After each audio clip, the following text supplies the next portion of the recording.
Emotions are feedback, but stoicism is the ability to process them. And that's what you need to be learn as a man. You're never going to be able to turn them off. You're going to feel them. You have to learn how to you have to learn how to process them and turn them into a positive. It's energy. It's unlimited energy. I say this all the time. I say that the biggest periods of transformation in my life is when everything was going wrong. But when I make my biggest progress, when I really change who I am and change the world, that's when everything's. When things go wrong, or I'm feeling things I don't want to feel, or bad things are happening, that's when I'm like, okay, I currently cannot sleep. I've completed the day's tasks. I've tried to go to bed. I can't sleep. More has to be done. That's when the amazing things happen in my life. When I was heartbroken, I hit the gym harder, right? So all the bad things that happen to you as a man, if you're stoic, you get to take unlimited energy.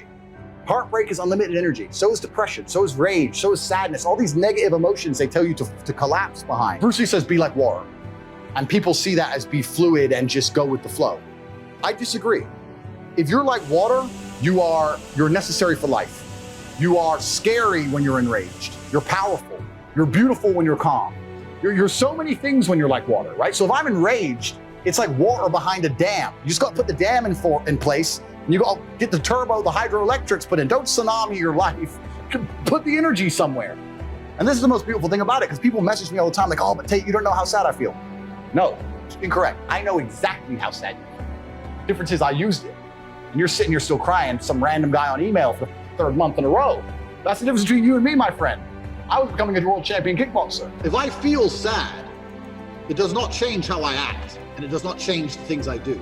If I don't feel like going to the gym, I go to the gym. If I don't feel like working, I will still work. I lived in a world for 15 years where I didn't feel like fighting because my nose was broken, but I had to fight anyway.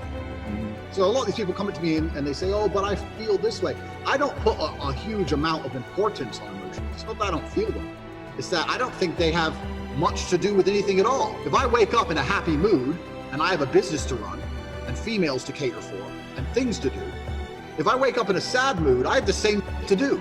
I'm going to get it done. Where's the importance of it? It's in my mind, that's how I view it. Like, how does that affect what I'm going to do? Well, nothing. It doesn't. It's not going to affect how I live my life. So why sit around and think about it?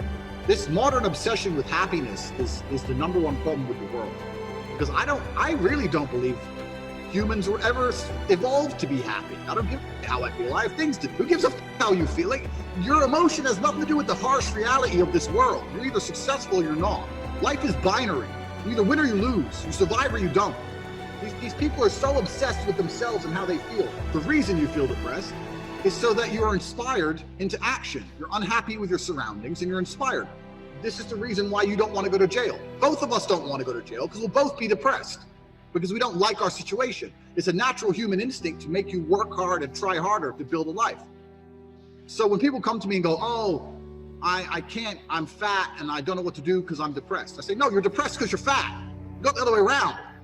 So that's the first thing. Feeling depressed is real. But this idea that you can walk through life and everything's fine and you can catch depression from the sky like a disease and stretch your brain and there's nothing you can do about it. And no matter how hard you try, you are depressed no matter what. This is garbage. This is complete garbage that's been propagated by the weak-minded. And the proof of this is that in countries with a harder life, where people are too busy struggling to survive, there's less depression. It's only in these countries that have nothing else to worry about. If it was true the way they teach it, it'd be universal across the human condition. It isn't.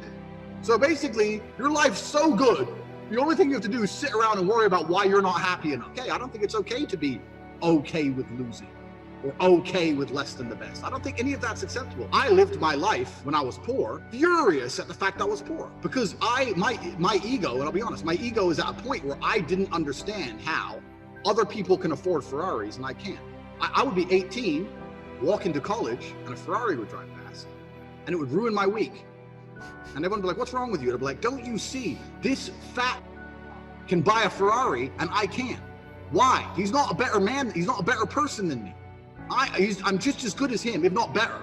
I couldn't stand the fact that there were people who could do things I couldn't. So this gave me unlimited motivation to get rich. Now I found a way to get rich, and I believe that anyone who really, really, truly wants to get rich will get rich, one way or another. I couldn't stand being ordinary. And my question is this: you're saying ordinary people need to come in terms of their ordinariness. I don't think they do. I think they need to become extraordinary. I think they need to try harder. This is the greatest thing. This is the greatest and worst thing about being a man, is that all of your value is built. As a man, it doesn't matter if you're born good looking. If you're stupid and weak and broke, you're still gonna struggle. It doesn't matter if you're born rich. As a man, you need to have it all. You need to have wisdom, you need to be funny, strong, good looking helps. They like the idea of you being able to fight, you need interesting stories, you need money, you need freedom to be able to say to a girl, we're going to Moscow, pack now. You need all these things. And a lot of that is self-built, not all of it, but a lot of it is. So when I speak to ordinary people, I say, well, how are you trying to stop yourself from being ordinary? And a lot of them aren't. Well,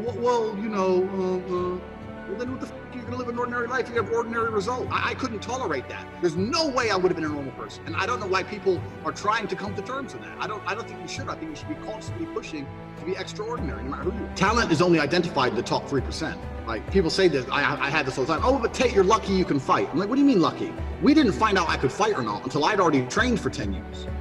Because until the hard work's done, that's where you see the talent. At the beginning, everyone has to work hard. Because if I do no work and someone who's not talented works hard, they're gonna beat me. So we have to both work our asses off till we're at the very, very top tier, and the only way I can get ahead of him is talent. So talent doesn't appear to the end anyway. Most people haven't worked hard enough at anything to even identify that talent. There's loads of people who could be extremely talented at shit, but they're too lazy to even do the basics. So most people don't even know their own talent. Is there anything particularly I want that I don't have? No. I pretty much have everything I want. And I gave it all to myself. This is what I mean, because I wouldn't accept being ordinary. This is my point. This is my exact point. My life was ordinary, bro. My life was ordinary. My mom and dad split up. I'm in a homeless house. I'm in a school. Me and my brother and my mom and my sister were living in some homeless hostel. I didn't know how to fight. I had no money. I'm a normal skinny kid. And then I became a kickboxer world champion, multimillionaire. That was all me.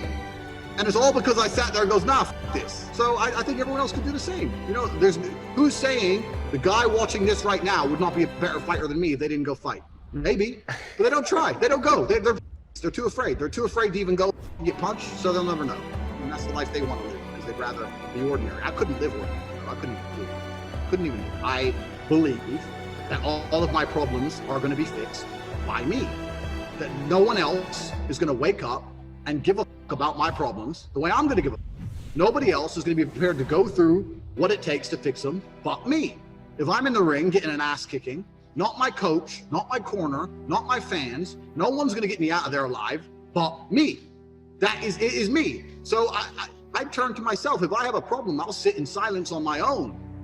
I'll turn to Andrew Tate and he'll get it done. So when you get the feedback, it's all about how you internalize that and how you process it, right? It's having stoicism's not feeling emotions. It's feeling the emotion and going, okay, why is this happening? How much does this really matter? What's the most intelligent move on the chessboard? In the game of chess, there's no luck. If you lose, no matter how well you played, if you lose, at some point you made a mistake. Even if it's the most minor mistake, you made a mistake. So you learn to understand that no matter what happens to you, if you lose a scenario, you made a mistake. Maybe it's a tiny one, maybe it was 2 years ago, whatever, but you made a mistake, and you learn absolute and utter accountability. And that mentality is extremely powerful to apply to all things in life. The position I'm in now as the most hated man in the world, although I agree and I truly believe it's unfair, I still take complete responsibility for. All of this is my fault, but the Bugatti on my drive is my fault, and the yacht is my fault, private jet's my fault. So it's all my fault. So I take the good with the bad. I take all responsibility for absolutely everything, including if a woman leaves me, if a woman stays, if I end up heartbroken, if I end up filled with rage, I take responsibility for that. If something happens to me that makes me enraged, I will take responsibility. Why has this happened to me? Why do I feel this way? How did I end up in this position? Is this healthy in this scenario? And sometimes it is. You're either a disciplined individual or you are not a disciplined individual. Everyone wants money put on their lap. If you truly wanted money, you wouldn't be able to sleep until you had it. Yeah. And this is the point. So you're saying you go down a shit spiral, then you're not cut out to be rich, my friend. Get a job in Starbucks and piss off.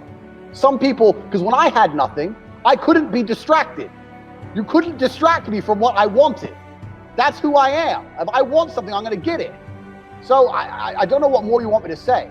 I do not need to be motivated. I'm a disciplined person. If I allocate X amount of time to work, I'm going to do it. One of the only things in this world you can control is your state of mind. You can't control the weather. You can't control other people. You can't even control your health. You might get a brain hemorrhage, or you might get hit by a bus, or you might get assassinated. One of the very few things in the world you have genuine control over is your state of mind. You decide if you're a disciplined person. You decide if you're a happy person. You decide if you're a depressed person. These are things that in real time you can affect in your brain.